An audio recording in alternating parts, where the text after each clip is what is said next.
right. Well, welcome everyone, and thank you for joining us today. Filled with stories of inspiration, Loving Our Life's Work podcast shares examples of courage, perseverance, and triumph. Our guests are examples of people who are actively living their life's purpose, and they've come to share the vision of their life's work with us so that we can learn to give ourselves permission to live ours. Now, if after watching this podcast you feel that you've gained some inspiration from this podcast today or we've added value to your world, please, of course, subscribe to follow us for more content, comment, hit the thumbs up on this podcast, and share it, of course, with someone you know who would also benefit from hearing this amazing story. Loving Our Life's Work podcast is part of the vision of the Life's Work Positivity brand.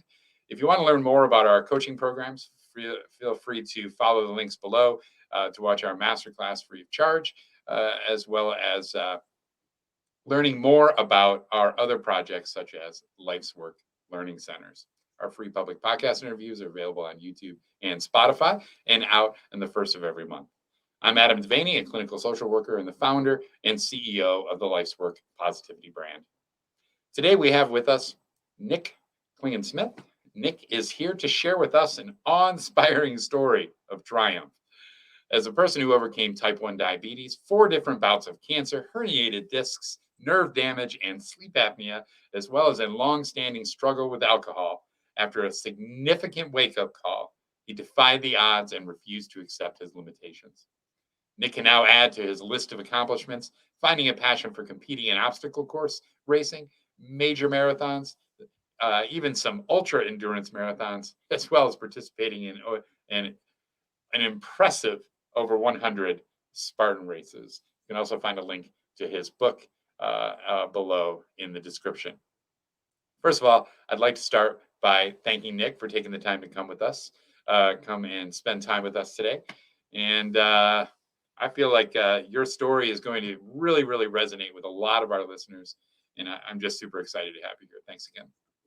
Adam, I'm happy to be here. Fantastic. So your life took several different major turns. Like you don't even just like you don't just do marathons, you do ultra marathons at times, right? You don't do little things, you do big things. And your life seemed to take several major turns throughout its course. And I brought you on here today to share those and the mindsets and the transformations that got you through those times. And so I'm going to leave it up to you for the moment where you want to start in your impressive journey and how you want to start sharing with the audience here. So, I'll say this. Yes, I'm a 4-time cancer survivor. I am a type 1 diabetic. I am a recovering alcoholic. I have 7 herniated discs from 2 different rollover fatality car accidents. I have sleep apnea. I have several types of nerve damage. I almost died from meningitis. And I dealt with all of those things I'm just going to say this, by being a victim, by playing the role of the victim. And I'm going to go back before that because I grew up on Martha's Vineyard, and despite what you see in the news, people who actually are born and raised there, we're not rich. We make the muffins, serve the coffee, drive the cabs. Sure. And my dad left when I was like 6 years old. Now, I mentioned I live on an island. Okay. My childhood was not an after school special. All right. He didn't disappear. But my mom didn't really have the capacity to love or care for me. And I lived with her for about a year or so until he took me. And then we went and lived with his fiance and her 2 daughters. And the very next day, we got thrown out. So as a 7-year-old, I got thrown out of like 2 houses in a day by 2 different moms. Wow. And you can pretend all you want that shit doesn't affect you. But I'm at a point in my life right now where I've come to realize that not only did it affect me, it drove all of my decision-making and thinking for the better part of 4 decades. And a lot of people grow up maybe rejected by their parents' love, and some of them grow up to be perfectionists, right? They're always just trying to get that love and be perfect. I went the other way. I said, I don't need it. And I was gritty and resilient and this tough independent kid. I had a go bag from the moment I was 15. I mean, I was working from the moment I was 12 because I was protecting myself independently. And I wore that like a badge. I wore it like a uniform. I mean, I paid my own way through school. I liked being this underdog, this me against the world. And it was something that served me well for a long time. I was ambitious. I went to college. I paid my own way through school. I did very well in school. All these things that were serving me well because I had created that persona for myself that was like an armor. Well, you don't realize though, you can't have an attitude of me against the world unless you feel like you're being victimized by the world. And that's what I would carried with me for so long. And because I wouldn't want to admit that I was afraid, I wouldn't want to admit that I was weak or being bullied by anything, I pushed back even more and I became resentful and dominating and overbearing. And I just use these things then as weapons and tools to help push me forward. So what went from defense became offense. And again, I kept moving forward. My career progressed. Life was good. I just didn't realize the damage that I was doing to myself. And I started my cancer journey when I was about 25 years old.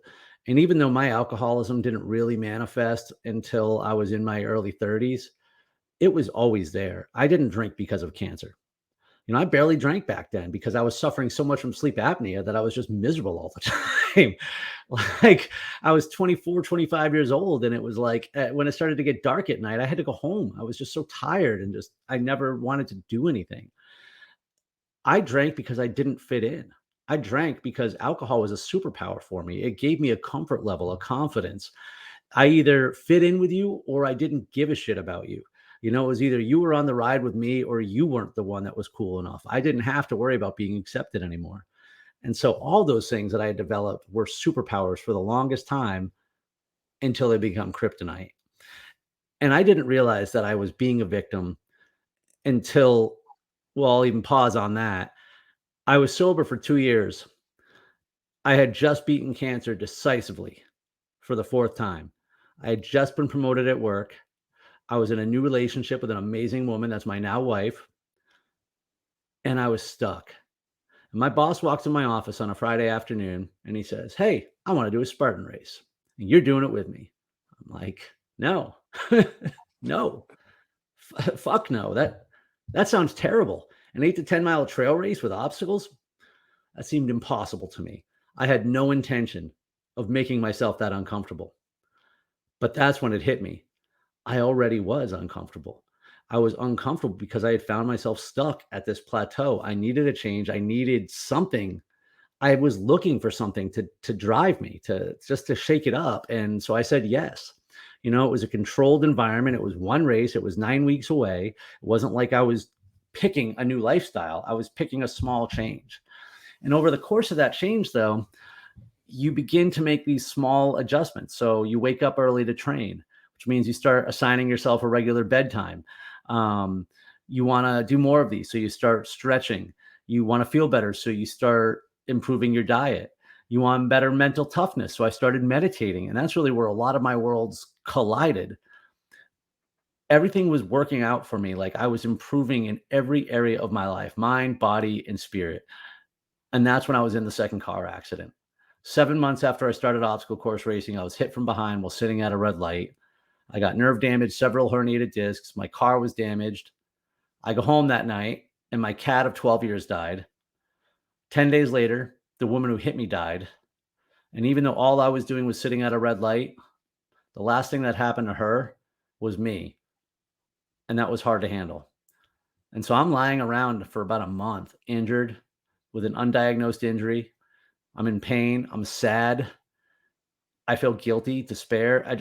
I felt like it was all fake. Like all of the stuff that I was doing was gone and it was taken away from me. And that's when I threw that temper tantrum that I basically told you about before the call, where that's when I had realized everything that had happened to that point. I had not overcome my adversity. I had not overcome cancer. I had not overcome diabetes. I had not overcome any of it. I had just survived, and I had barely survived. Anything that I had done that looked like I was striving was really just a Band-Aid or masking it. And so then I stood there naked, realizing that I was continuing to be the victim and I didn't want to be. And that's when I made a choice to, I will not be defined by my adversity, but rather my triumph over it. And that sort of shift happens, right? Happens here. It doesn't really happen here. We like to think that it all happens in our head and in our mind, right? But the shift that you're just talking about, that like not no longer defining yourself as a victim, which is pervasive in our society and really gets in the way of people developing the discipline. Hold on, I'm going to pause our. Okay, I'll have to edit that. It's all good. Victim, um, pervasive in our society. Yep. yeah, it's pervasive in our society, and one of the things that it does is when you are the victim, it keeps you from developing the discipline that feeds your purpose.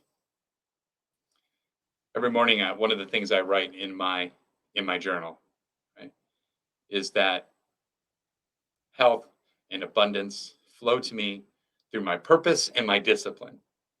They really are interlocked. And so overcoming that victim mentality puts us in a place that is so uplifting. And we can't, it's almost like we have to go through that as a person to know what that victim mentality truly feels like. And then to really truly appreciate what it means to excel and go to the next levels. I feel that, yeah, I'm going to make a sweeping statement here and say that just about most people, and I mean most, usually I don't say shit like that, but most people embrace a victim mindset. It is comforting to know you can place blame somewhere else. It is comforting to have an excuse for why you're not your best. It is comforting to have an excuse to why you are held back. Being able to excuse for yourself why somebody else is doing better or why you don't have the things that you want. It's just too easy to blame everyone and everything else. And that's what's pervasive in our society. I mean, I can't go 5 minutes without having a conversation with somebody where they complain about something. Like you, I imagine, like you, I mean, I'm talking from anywhere from 60 to 200 people a day. I'm hearing that from almost every single one of them, unless I'm talking to people like you. And the three most powerful words I have come to understand as it pertains to victim mindset, and this is the one for everybody listening right now who's probably going to roll their eyes, but it is the most liberating and powerful words I've ever said. I am responsible. That's it. Nothing else fucking matters. It doesn't matter. Oh, but I have diabetes. Shut up. It's my diabetes. I am responsible. There is no aspect of my life that I'm not responsible for. I'm responsible. You're not responsible. You're not going to make it better. I can't blame the government, the guy next door. I can blame all I want, but who's going to fix it? When we place blame on other people's situations and things, we're giving them the power to fix it. And they're not going to fix it since we're the ones saying that they're the one caused it. I am responsible. I'm not to blame. I'm not at fault. Well, I might be, but I doubt it. It's not, those aren't the same things as owning the life that I have and owning the circumstances that I'm in. And I think it's important that I am very rigid and extreme about that, because the moment you start compromising, you let all of it in. And so I am responsible. Whatever happens, I am responsible. Nobody else is responsible for paying my bills, being the husband to my wife, the dog dad to my dogs, the friend to my friends, the son to my dad. I am the only one. And I am responsible regardless of my circumstances. I've called the mortgage company before. I said, hey, Wells Fargo, I'm a little short this month, but I got like 500 excuses. Hello? Hello? You don't take excuses as payment? Oh, I am responsible. Once I've determined that, then I can enact discipline. Once I know where I'm going, once I have claimed responsibility for my starting line, then it's about being disciplined and going forward. But we can't move. You can't. The first step is taking responsibility for the first step. That's incredible. I honestly think that is something that the world needs to hear more of. Like, I'm responsible. We in our personal relationships, we find that this is true as well. Um, in a great book called Upper Limits, uh, the author talks about how relationships, like intimate relationships, right? People who argue with their intimate partner, right, are engaging in this process of victimhood. In other words, they assume that the argument assumes that there's 100% of blame to go around. So what happens in that situation is you actually have two people who are racing to the bottom to prove that they're the biggest victim so they can apportion the largest portion of that blame, that 100% of blame to go around. It's two people participating in that, and it's a race to see who's to the bottom, to see who's the biggest victim. And the way to turn that around is to realize that there's actually 200% at play. There's my 100% responsibility and the other person's 100% responsibility. And none of that can be apportioned. I can only take responsibility for my 100%. And that takes care of the victim mentality right there. Also Yeah. keeps a lot of arguments from happening, which I think more people need to learn about. Now, I worked in logistics for a long time, and I ran an office. I was running an office down here in St. Pete for a couple of years, and I had a rule, if you will, a mantra, um, that I made everybody else abide by. And at first, it drove them absolutely nuts. So if you understand anything about logistics, the trucking industry, shit goes wrong 100% of the time. Um, there's so many hands, so many moving parts, right? And here's the part that I made everybody swear by. I may not be at fault, but I am responsible. Mm. It's too easy for, as a third party, for the broker to say, well, the carrier screwed up. I'm like, yeah, but who's paying us? The customer. And what are they paying us to do? Provide them a carrier. So whose job is it? Who's responsible? Yeah, but the carrier told me they're going to be there and they're not. I didn't ask you that. I said, who's responsible? Who's responsible for having a carrier show up there? Me. Is there anyone else responsible for it? No. So why are you telling me about the fucking carrier? Go get another truck. There's no excuse I'm willing to hear. Like we have to accept failure without blame. I'm not asking anyone to be perfect. I'm asking for just perfect intention, perfect efforts. That's it. Efforts over outcomes. But when you take away someone's ability to place blame, you can see their face go white. Like they just cringe and they like shrink back. It's like they have you take apart away their whole universe. And then after the first couple interactions, which get a little intense, mostly because they get frustrated because my tune doesn't change. I'm like, but who's responsible? But who's responsible? Like after a couple of those, it becomes empowering because then it's not like, oh, the carrier screwed me. It's okay. Hey, are you going to be there or not? No. Okay. Well, I'm making a decision to pick somebody else. Peace. And I'm going to do what's better for my customer. I'm going to tell them the truth. Hey, we're not going to have a truck there at 2:00. I will have one there at 4:00. The customers don't want to hear excuses either. They're trying to run their own business. It takes the poison out of the relationship. Another one that drives people nuts is when someone shows up to work late, who's responsible for you being to work on time? Well, there was traffic. I didn't ask you about that. Who's responsible for you being to work on time? Well, there's a fatality crash. Who is responsible for you arriving at work on time? Me. You're the only one responsible.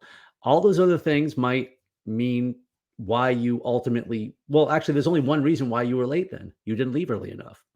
Like, okay, but literally there was like the hand of God put like a 28 car pile up and nobody was able to move for 6 hours.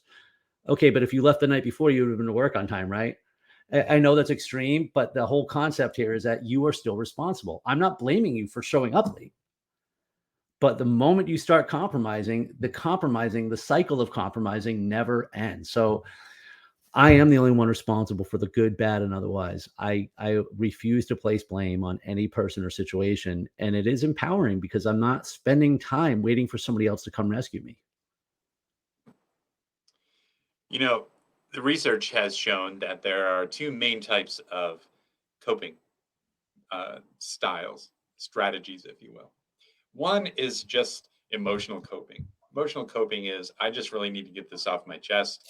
I really need to just express how I feel, and I as long as that takes is as long as that takes, and I just need to get it out. The other style of coping is action or solution oriented coping. That is to say, the emotion is still there. You may even express or name that emotion. I'm frustrated, I'm bitter, I'm overwhelmed, right? But immediately you go into the solution oriented or problem solving uh, mode of coping. It turns out that one of those is highly correlated with success. Which one it is. Now, I will say this because I also, I talk about responsibility and how I am responsible, right? I'm also but I'm only responsible for four things: my thoughts, my words, my actions, and my reactions. So I'm responsible for the situation that I'm in, but I'm not responsible for the outcome of my actions. What happens happens. So my hula hoop is really only this big, but anything inside of that hula hoop, such as my actions, did I show up to work on time? How did I handle this situation? How did I react? What are the poisonous thoughts that I might have allowed myself to sit and seep over for 20 minutes? Like, these are all things that are within my control. And that's not the same as being responsible, And I also think, like, again, I think people get confused with fault and blame. And those aren't the same as someone as holding myself responsible for what I am responsible for doing. So, in your take on it, what is the difference between fault and blame? Well, saying that fault and blame are pretty much the same thing, but they're different from saying that I am responsible for something. Um, saying I'm responsible for the situation doesn't mean that I am to blame for why we are in the situation. I am responsible for handling the situation as it is. I accept it. This is my starting line. This is where we are. So I can blame God for diabetes, and I did. But what did that get me? I am responsible for managing my diabetes. For years, I sat around, didn't do anything because of it. But when I took responsibility and said, this is mine, I own it now.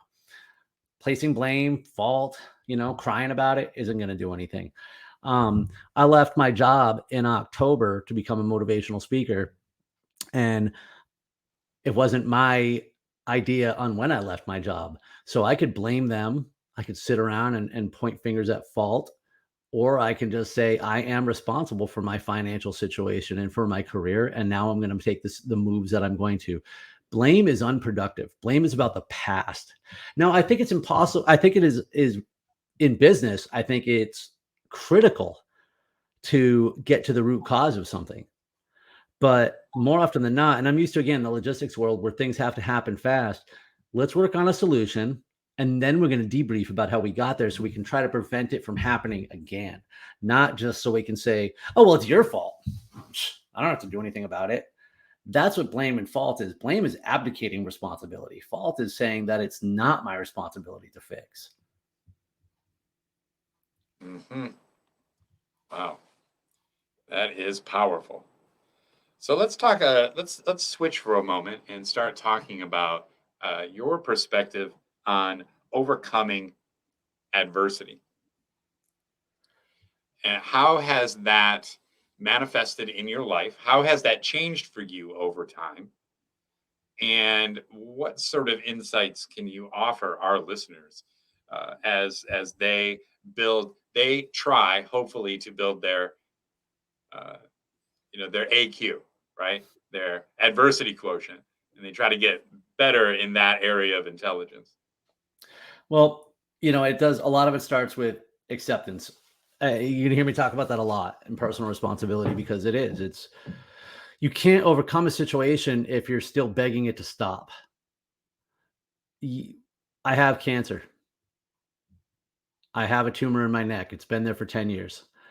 I have diabetes. I have sleep apnea. I have alcoholism. I have injuries. I'll have more injuries. I am 44, almost 45. Next year I'll be 46. I'm going to get older. Like, there's all these things that are continue to happen. I can cry about it, and that's going to keep me out of the solution. So the first thing is I have to accept what is right in front of me. What is the adversity? What is the problem? It's problem solving 101, right? What is the most critical problem that I'm facing right now? and then determine how to get over it. But even before that, we have to get that why. Why am I trying to overcome this? And for me, that moment happened. The first thing was that act of defiance, that I will not be defined by my adversity, but rather my triumph over it. And that was a glorified temper tantrum, because I accepted at that point that everything that had happened, I refused to be a victim. I picked my starting point, and I went off on a tear. The next year, that following year, I ran 27 races. I ran the Boston and Chicago marathons. I traveled to Greece and proposed to my wife in front of the Leonidas statue, and then ran a Spartan race of the weekend. Like, I crushed it. It was awesome. But it wasn't until I was writing my book and revising my book that all of the events of my life began to make sense to me. And this is a reflective part. So I talk about writing my book, but it will make more sense if I just said this. I journaled for 2 straight years, because that's what it was, right? Like I said, the first version was the movie version, the ego version. It was just, let me write these events how I would want to be seen on the big screen. All right. The second version is one where I had to get naked and just really honest with myself. And that's when I began to see all of these events in a different perspective. And it was almost like this. It was almost like I felt like God had been just hitting me with all this shit until I got the message. And that's when my purpose had hit me, that my purpose is to overcome every obstacle and inspire others that they can too. It literally just hit me one morning while I was revising the book, and I'm like, you know what? That's it. And it's my mantra and perspective on life. So honestly, it's a declaration. You can't overcome something until you decide to overcome it. By ignoring it, you remain in the victim. By pretending it doesn't exist, you're remaining the victim. When we feign strength and ignore our weaknesses, we're staying weak and playing the victim. People hate it when I say that positivity is a choice, because they're not making that choice. But it is a choice. To have that mindset is a decision. It's just, unfortunately, it's not a one-time decision. I need to make that decision about 400 or 500 times a day. But you know what? You're going to have 16,000 negative thoughts throughout the course of the day if you don't start replacing that feedback loop with something more positive. It sounds easier said than done. So for someone going through a multitude of crap, pick one, pick a fight. I mean, that's how I had to do it. I literally had to go pick a fight. For me, when I got sober, it was a decision. It was, I had been beating my head against the wall for months, and I'm lucky. I am lucky. As an addict, I could have been out there so long. I could have been out there so long. When I got diabetes, I was like 27, and I stopped drinking altogether. I didn't even drink for like 2 years. It was really like, I want to say, when I started drinking again, it was another 2 to 3 years later before the bad things started happening. My superpower started working against me, before my behavior just got worse and worse. That's the other thing about those victim mindsets. When you stay in it, right, you can justify every bad thing you ever do. And that's what I did. It didn't matter that I was out cheating all the time. I was like, oh, who cares? Look at my life. You don't know. Like, why does that give me permission to be a bad person or a scumbag, or to like hurt other people just because of something that happened in the past? That's a decision that I'm making in the present. And so naming it, I think, is important. Accepting it is vitally important. And then making a declaration to beat it, whether it be, I can't beat diabetes, but every time I go run up a mountain, diabetes does not beat me. I can't beat cancer. All I can do is live my best life while I have my life. And to me, that's fucking cancer every day. Sleep apnea sucks. Like, I don't know if you've ever know anybody with it or have it yourself, but it's awful. Sleep is pretty important. I don't get a lot of rest to begin with.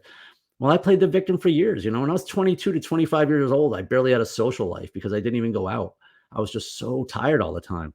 Well, I made a decision that, oh, well, tired is how we are sometimes. Like, when was the last time you woke up and didn't feel like you needed more rest? We're adults. We're going to be tired. Like, why was I going to allow that to hold me back from living my life? So you just have to make these decisions and then run with it, because I'm telling you, it's worth it. And that's the other thing. I love your shirt right now, because I'm hooked on this. I've been meaning to make this post all week. The Walt Disney quote: "It's kind of fun to do the impossible." Mm. Every time you do something you think you can't do, you open up a world of possibilities of what you can do. Every time you make a move to overcome your adversity, the very first step is actually overcoming your adversity, just a decision to do so. I can't beat the physical ailments physically, but my mind is stronger than the physical ailments. You know, years ago, about 6 years ago, I was working for a doctor who apparently had an entire another life. And that whole job, which supported my entire family at that point, my wife and I, uh, vanished in an instant when his other life came back to bite every single person in his life. And what was really fascinating about that experience was that that adversity launched and propelled me into a whole new and really limitless chapter of my life and my wife. I mean, look, we had to do things like we had we'd just bought a house. We had just had a kid. And our both of our jobs had just vanished. And what were we going to do? Well, we just bought this house. It had 7 acres of trees in the back, and so we took some bids, went with the highest bidder, and we sold our trees. We sold our horse trailer, right? And we saved the farm. Later on, we had to take those couple of payments that were behind on our mortgage and move them to the end of the loan, right, with the mortgage company. We had to do a lot of different things, but during that time, it wasn't just about surviving. We actually took our lives to the next level during that time, right? I spent 6 months recruiting to start the only social worker-owned Suboxone clinic in the state of Michigan. Radically expanded I got my full license as a clinical social worker and radically expanded my therapy practice. Now I actually employ another therapist as well. My point to that is that adversity can either crush us under the weight of the victim mentality, or adversity can propel us into new heights never before imagined. And I get a lot of that out of your story. And that's why I wanted to have you on to share with our audience today. And so, you had auto accidents, two of them, right? One in college, um, that was a rollover accident. I was hit by an 18-wheeler. I was in the merge Ooh, lane. He came into my lane, hit my car from behind. You can't tell because the virtual screen, but I hit the guardrail, ricocheted across the highway, down the median slope, up the median slope, into oncoming traffic on the highway. That's when I, for a moment, was like, oh shit. And I regained control of the car and I turned it away into the median strip, but it was a Jeep Cherokee, an old one, and it was a tilted hill. So as it went back down that way, I flipped front to back. This is an wow. 87 Jeep Cherokee. All the seats had broken backwards on impact when I got hit. So there was nothing between me and the back window. So when it flipped, I catapulted out the back of the car, punched through. Now at that point, I was like doing everything I can to I was pumping the brakes a little, like I was just trying to get control of the car. And when I saw the ground fast approaching me because it started to flip, that's when I was like, well, I'm fucked. And I just buried my head into my arms and I landed about 30 yards um, Wow. away from the car. And then I got up.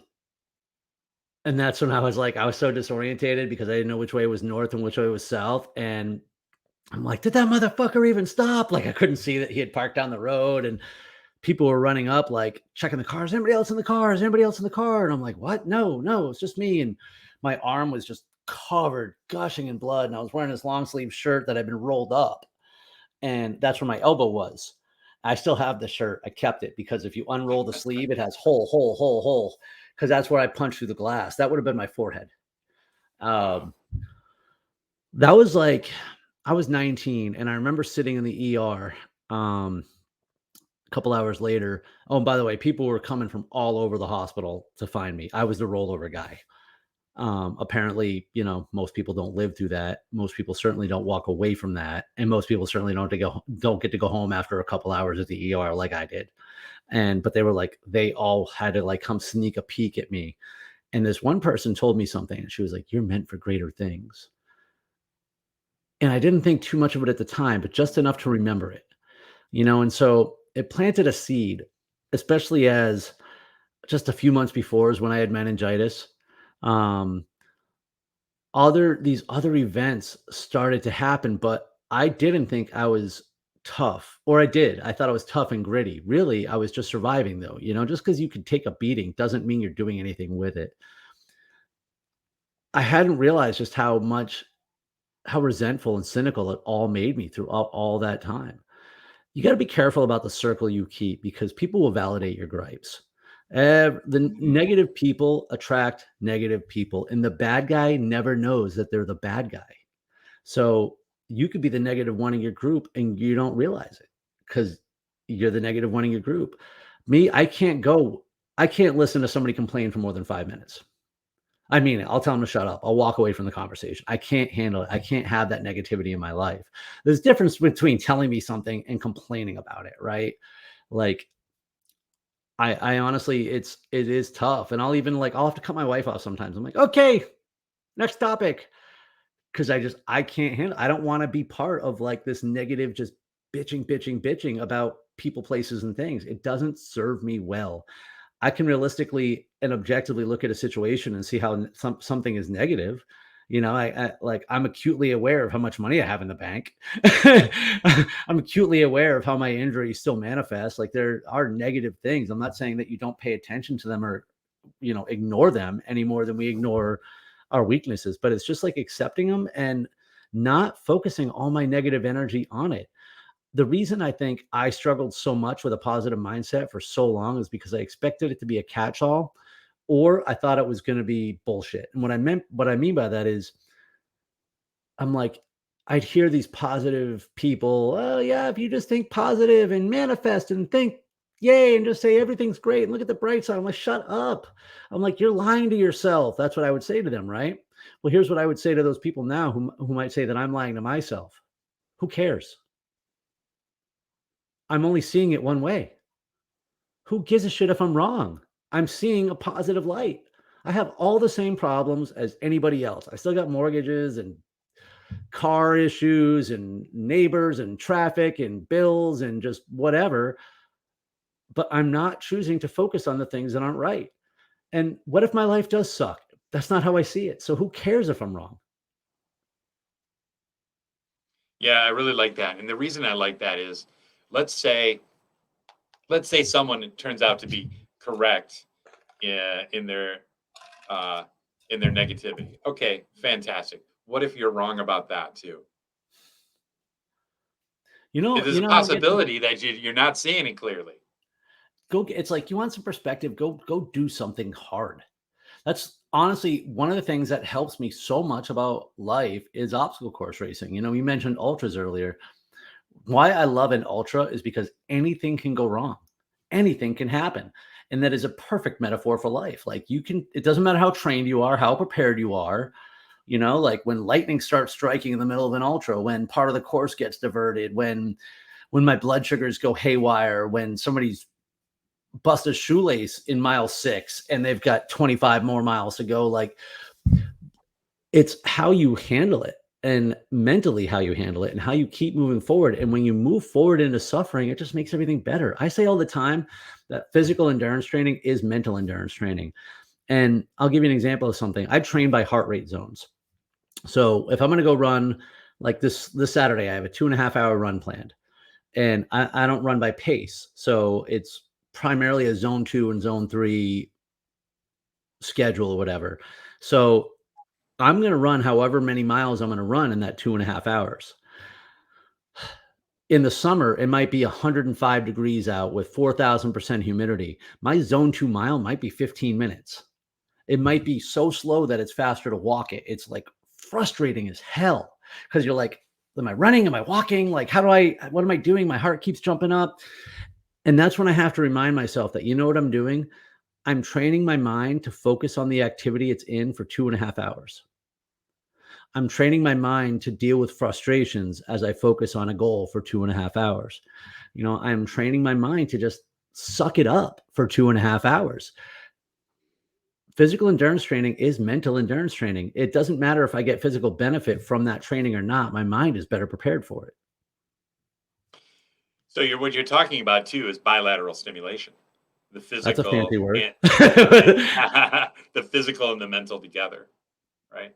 In therapy, people often use a technique called EMDR, where you have these little things that you hang on to, and they just kind of tick a little bit, and they create they create a physical sensation while you're actually doing some of the mental work. Exercise is one of the most amazing things at building our AQ, our adversity quotient. You want to build resistance and you're not working out, you're going to need to start working out, because that can be a non-negotiable that really trains us. And the other day, I was working on building one of my businesses, and I was frustrated with it. And my wife came up to me and was like, "Hey, why don't you just take the day off?" Right? And I was like, "Okay." She's like, "Even on your days off, you're working on something." She's like, "You don't have any clients today. Why don't you just take the day off?" And I was like, "Okay." I'm like, I'll listen to my wife. She's very wise. She's an amazing person." So I took her advice and I went home and I had a little bit to eat with her, and then we actually took a nap, which is like, I mean, wow, talk about decadent. I just had no idea. There's people who nap all the time. They've really figured something out. And then I Mm, got up, and my plan was, and this is what I did. Since I needed a breakthrough, one of the things that I was launching was getting literally zero results, right? And since I needed to shift that, what did I do? Well, I hit my yoga mat, right? And I hit my Bowflex. I hit my Bowflex hard, right? Like, I didn't just like 2/3 of the way through my workout. I had to just take a break here and like catch my catch myself to pick myself up and then go back and do the last third of the workout. And that workout was we call it bilateral stimulation. Like, it just frees your mind when you're doing that physical sensation, doing that physical work. Working on the farm can be like that for us as well. Later that day, I was able to take that in, we'll call it intentional adversity. Training is intentional adversity, right? I was able to take that and I was actually able to translate it into a shift in one of my businesses that really realigned that into a soul aligned bit of work. And I credit that all that self care on top of which I consider the nap some self care. That was pretty amazing nap, and I don't get very many of those. And and then that hard workout, that bilateral stimulation, with clarifying what I needed to do and what I needed to change. If I had just stayed in the frustration, I would have not been able to have that um, the aha moment. I needed to physically do something, and I love that. I love your explanation of how that kind of frees the mental up when you're doing that, and the ways that I consider it intentional adversity, which I think we all need to get good at. If we want to overcome adversity, if we want to raise our adversity quotient, our ability to handle all the things that life throws at us, it's like if we're not working out at a minimum, maybe we ought to start considering that. when I don't ever want someone to look at my background here and say, I can't do that. Like, I post videos of me failing obstacles. I post my slow run times. I want to make it abundantly clear that if I can, you can. And someone might look behind and see the 150 medals, but it started with one. It started with one race. It started with 1 mile of one race, one obstacle, one step, one foot, one decision. I didn't decide to change my life. I decided to run a race. Like, it's the simple, you don't know you don't know what you don't know, but I do know this. It's not going to come to you sitting on the couch. And I know from experience because I did that for years. It did not come to me. I was comfortable. And that's the other thing. Comfort is a deception, and it is trying to kill you. When they make you comfortable? This way, they pump you up full of drugs on your deathbed to make you comfortable. Comfort is a liar. I was comfortable when I was 240 pounds. I was comfortable. And by the way, I'm 5'10", so give you some perspective there. I was comfortable staying too long in a bad relationship. I was comfortable staying too long in a dead end job. It's uncomfortable to look for a job. It's uncomfortable to look for a new relationship. It's uncomfortable to go do uncomfortable shit. It's uncomfortable to do sales. It's uncomfortable to be on a conversation with somebody where I might trip over myself and say something stupid, but oh well. Like, that's how we grow. That's how you get beyond it. That's also how you stop being uncomfortable. Comfort cells, as I call them, comfort zones, comfort cells become prison cells. And they're deceptive. I literally created a bubble around myself of comfort, convincing myself that I could not live my life. And I was wrong. I was really wrong. And the thing that's funny, you mentioned about the physical effort part too. I post a motivational video pretty much every day. I take that video at the end of my run. From the moment I wake up until I am done with my run, I am focused on thinking of something positive to say. I call it a meditative positivity practice because literally, first thing of my day, oh my God, I'm gonna have a stressful day. I don't have time to worry about that right now. What am I thinking about? Holy shit, I gotta pay that. But I don't have time to think about that right now. I gotta think of something positive. It's practice of also be where you are. So that's where I am. I'm right there. I can't solve the world's problems when I'm out running. I can't pay the bill when I'm out running. I might as well either drift away or think of something positive. That's exactly where I was at the other day in my workout. There was nothing that I could do other than my workout. So it's like you might as well be here. I was fully there.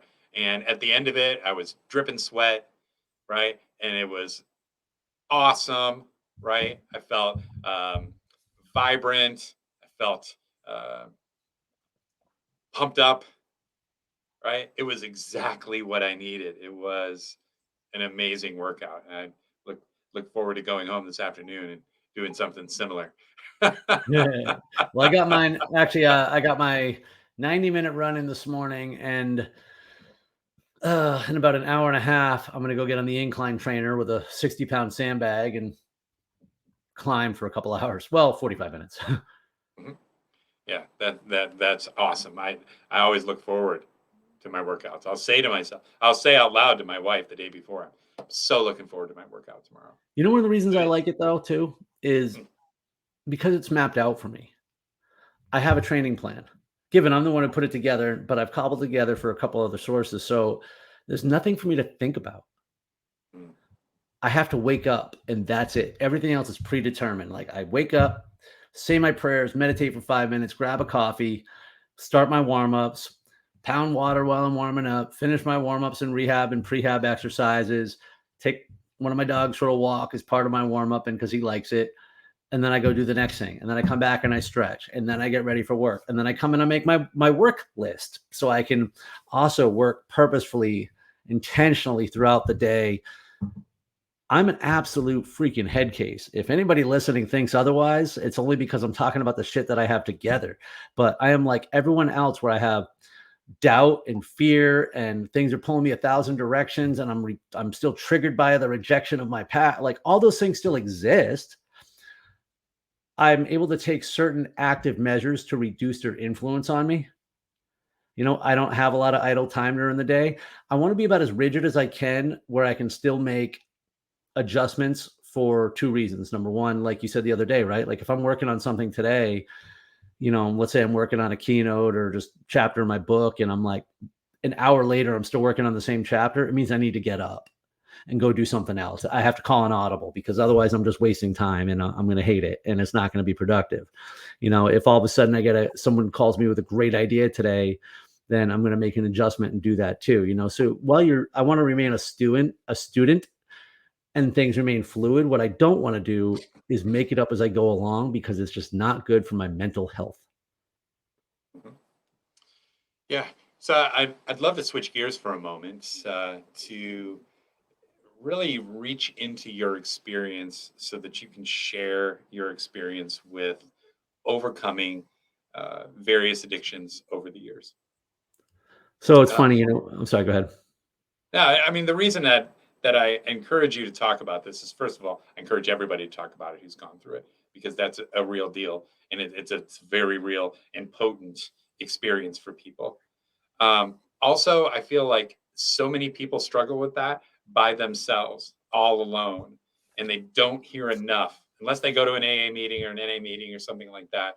They don't hear enough about it, and they certainly don't hear it from people who have overcome it on the levels that your life has in determination has shown.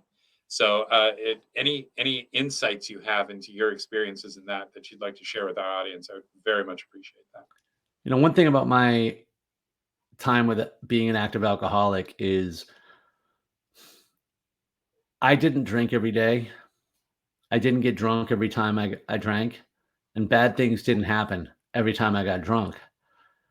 I was extraordinarily functional. I was a VP of sales. I had 100 people working for me. I had my home. I paid my bills. I didn't go to jail. I didn't lose my car. I didn't lose my relationships. Like, everything on paper was good. Mm, And I had this superpower of alcohol. I had this ability to outdrink people and remain functional. I had this thing that would help me feel more comfortable around others. It helped me fit in. It made me life of the party drunk.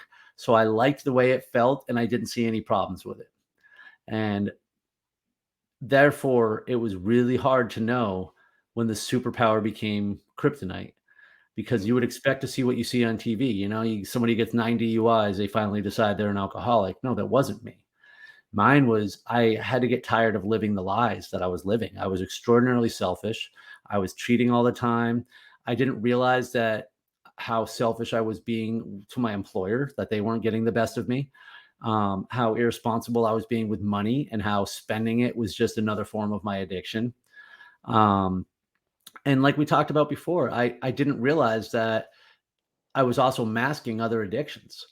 Like, I'm fortunate that pills never became a big part of my life, but there was a period of time where I'm now able to look back and say, wow, I was addicted to Vicodin. I was taking 6 to 8 pills a day, which I don't know if that's a lot for other people or not, but it was a lot for me. It was basically, I'd wake up, I'd go to work, I would take 2 pills. 2 hours later, I would take 2 more. Come back from lunch, take 2 more. Get home, take 2 more. It was just, I just wanted this steady high. And because I never knew any of these other things about me. Alcohol, when I was drinking, physically drinking, helped to alleviate some of that anxiety of not fitting in. But what about the workday when I wasn't drinking alcohol? Well, that's where the pills came in, and they made me feel lighter. Oh, and here's the worst part. Because I'm already out here being all flighty, and like I'm like up here with my brain anyway, Vicodin helped kill the noise. So for a mm, while, it made me better at my job. It actually helped me to focus and enjoy what I was doing while I was doing it. And so it was just another form of addiction that was lying to me and telling me that not only did I not have a problem, but these things were good for me.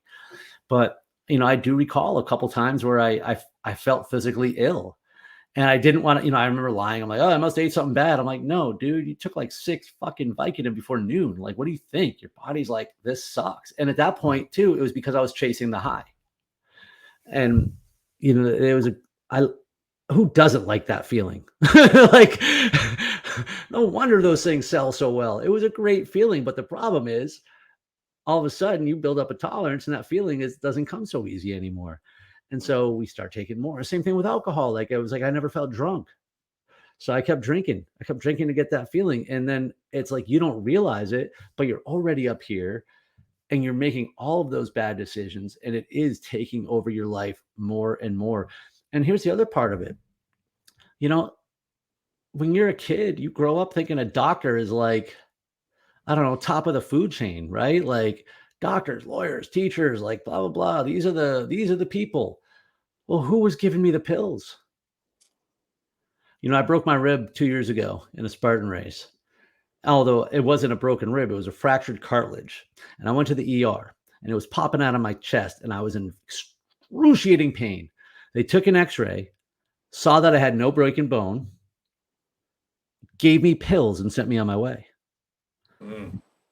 I'm complaining of a problem that you're not addressing. Your test confirmed I don't have what you think it is. And they gave me pills anyway. And this wasn't 5 years ago when everybody was a pill mill anyway. This was a year and a half ago from a major hospital. And I'm like, Jesus Christ, like some doctors need to just change their name to drug dealers and say it what it is. And because again, you trust who you're giving it to, it was just all these reasons for me to lie to myself. But at some point, the bad nights outnumber the good. The bad feelings outnumber the good. And because of my alcoholism, it helped me to hide from the fact that I did have a pill issue. Now, fortunately for me, when the pills ran out and I stopped seeing that doctor, I literally was able to move on. I don't know how. Like I said earlier, maybe because I was already a slave to alcohol, that alcohol was like, don't worry about the pills. We got this. Like, I don't know. I consider myself very fortunate. But there came a point where I got tired of people talking about me. And the funny thing is, I didn't really mind when they told the truth. I didn't like it when they lied about me. And I decided then that I was so tired of other people's bullshit that I was going to quit drinking. How do you think that worked out? Well, why don't you share with us how that worked out? For 4 months, I white knuckled it. And I was the most miserable I'd ever been. And I tempted fate everywhere. I went to every happy hour. I bought every round. I was around booze and parties all the time. I talked about it all the time. I made a point for everybody to see that I wasn't drinking and I was still present. And I hated every single second of it. And then the best thing that could have happened to me. And that's when I got cancer for the third time. And the reason it was the best thing that happened to me is because that's the one that's in my neck that they told me they couldn't operate on. Now, most people, when they hear they have an inoperable cancer tumor, they usually will probably freak out a little bit. Not me. I was like, woohoo, now I have an excuse. I don't need to hide my drinking anymore. Who's going to mess with the guy with an inoperable cancer?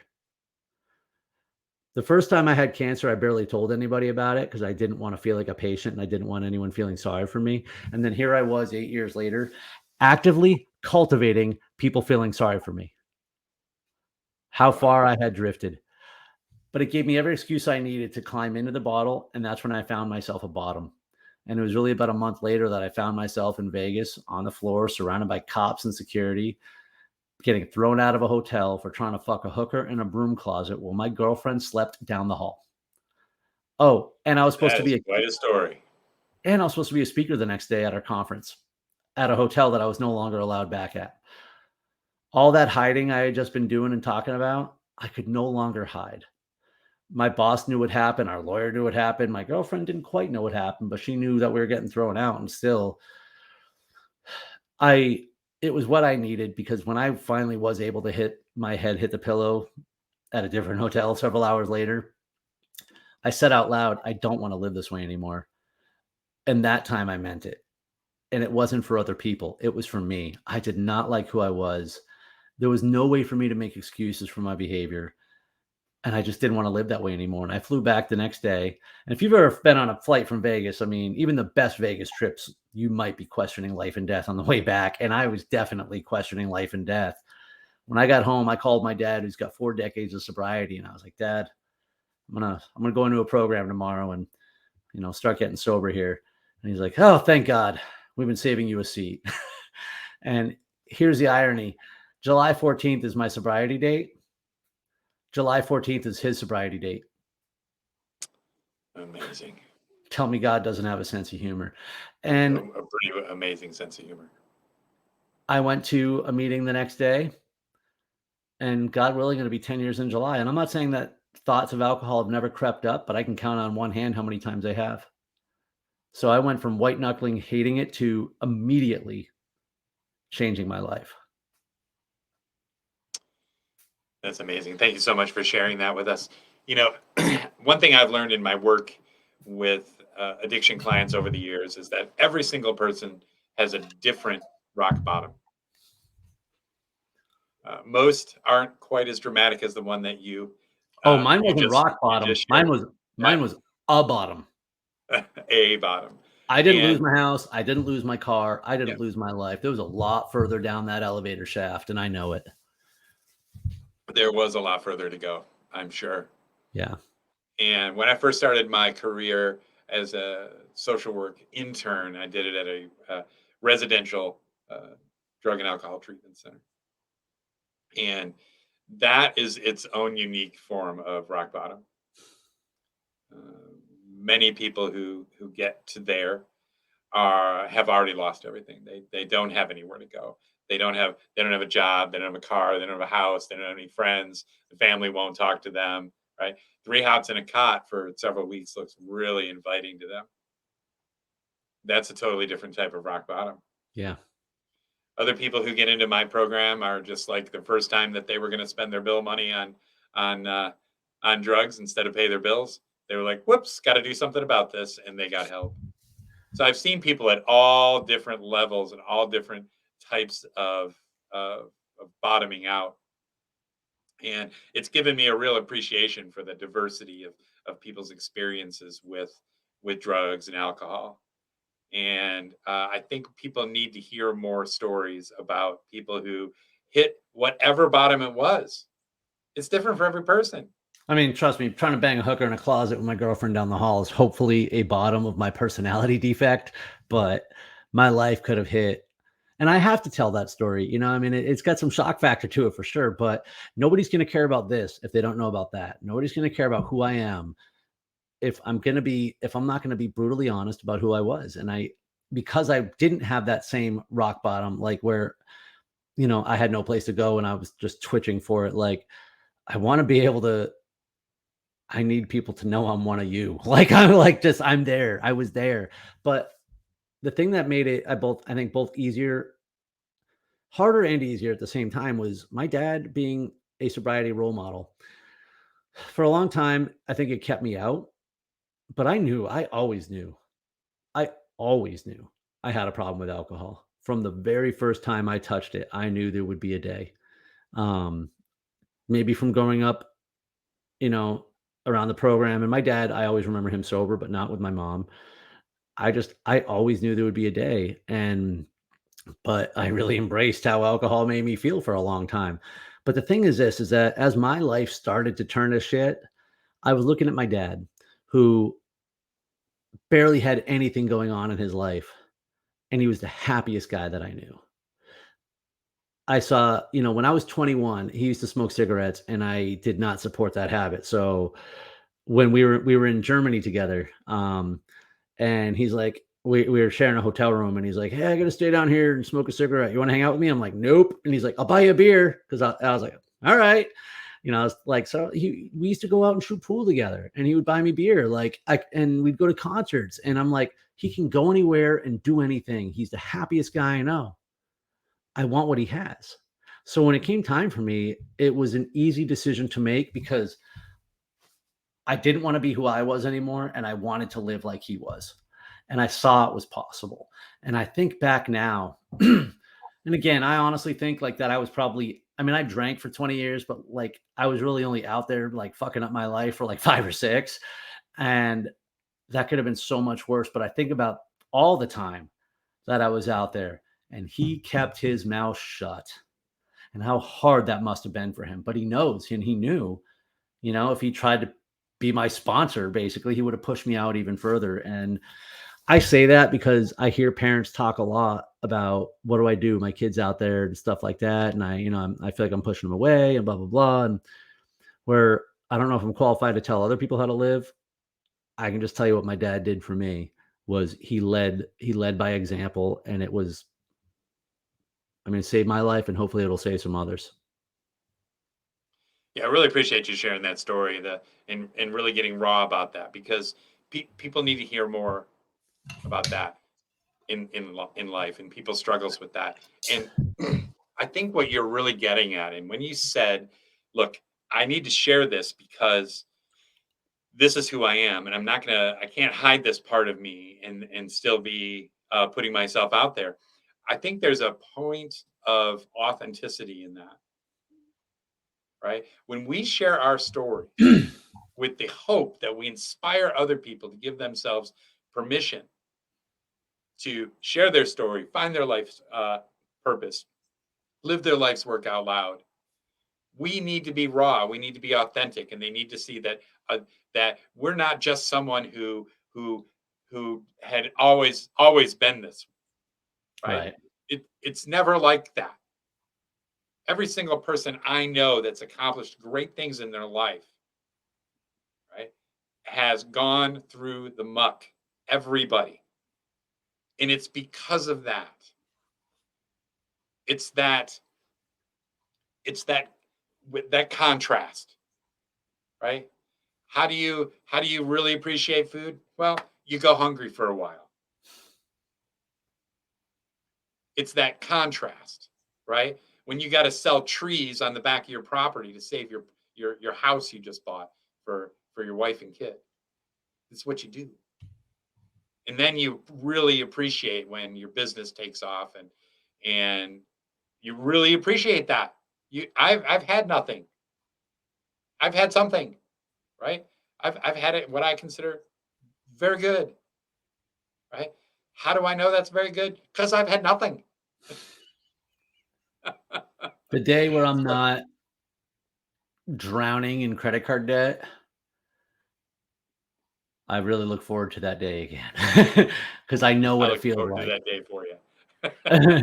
Because I do know what it feels like to be just feeling that weight, Mm, but it's like I came from nothing, and I did get to those moments where I built something up and I appreciate it, but then I also fell into the trap of taking it for granted and spending and spending, and I created a situation for myself that was not ideal. And like anything though, I am responsible. I have to deal with the consequences. And also, I'm purpose driven. I'm loving my life's work. My work is to inspire other people to be their best, to overcome every obstacle. And so I'm looking at starting a new business as an obstacle. I'm looking at, just the overcoming debt as an obstacle. I'm looking for all of this uncertainty and doubt as an obstacle. And if my purpose is to overcome every obstacle and inspire others that they can too, these are obstacles that I overcome. I hurt my leg in a Spartan race last October. Um, and as much as that sucked, and I have a process, I'll sulk or get angry for one day. And so I did. And the next day it was okay. Now I get to learn how to overcome a hamstring injury. Thing is, life will not stop happening. It does not stop. Like I was talking to somebody the other day, and like, when's all this going to stop? I'm like, when you stop whining about it, it's not going to stop. It's life. It keeps coming. You don't know when it's going to hit you. So stop begging for it and just get better at it. Expect that things are going to happen. And that doesn't mean be worried about them. Just have the confidence that you're going to overcome them. And the reason that I know that you will is because you overcame every other thing up until this point. yeah, Scoreboard. yeah, that's it. Somehow you've survived every single thing up to this point. Absolutely. So we're gonna wrap this up here. I really appreciate you coming on and talking to our audience and sharing your story and sharing your inspiration. Is there any last thoughts you'd like to leave our audience with? Man, I am going to stay on this concept of self belief right now. And I mean that. Like, I did an event in January called DECA. It's a gym routine, Spartan brand.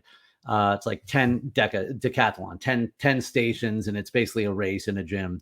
And it's not my strong suit. It's not running, it's lifting, it's doing all sorts of shit I don't do.